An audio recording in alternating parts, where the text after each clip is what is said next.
AP విద్యాశాఖ మంత్రి లోకేష్ ఢిల్లీలో పర్యటిస్తున్నారు. ఈ సందర్భంగా పార్లమెంటుకు చేరుకున్న లోకేష్కి ఎంపీలు, కేంద్ర మంత్రులు స్వాగతం పలికారు. అనంతరం టీడీపీ పార్లమెంటరీ పార్టీ కార్యాలయంలో ఎంపీలతో భేటీ అయి పలు అంశాలపై చర్చించారు. అనంతరం కేంద్ర సహాయ మంత్రి జయంత్ చౌదరితో లోకేష్ భేటీ అయ్యారు. కాసేపట్లో కేంద్ర మంత్రులు అశ్విని వైష్ణవ్, ధర్మేంద్ర ప్రధాన్తో మంత్రి లోకేష్ భేటీ అవుతారు.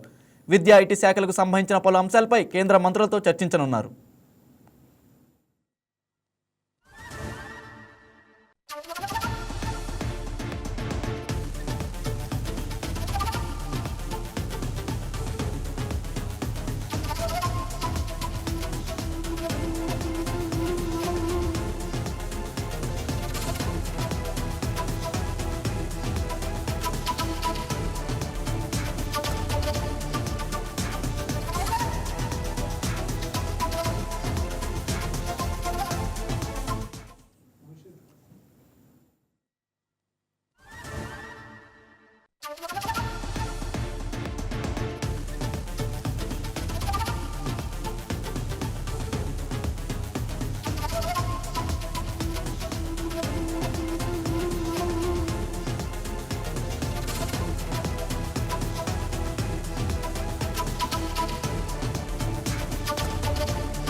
ఈ వీడియో మీకు నచ్చినట్లయితే లైక్ చేయండి, షేర్ చేయండి, మా ఛానల్కి సబ్స్క్రైబ్ చేయండి.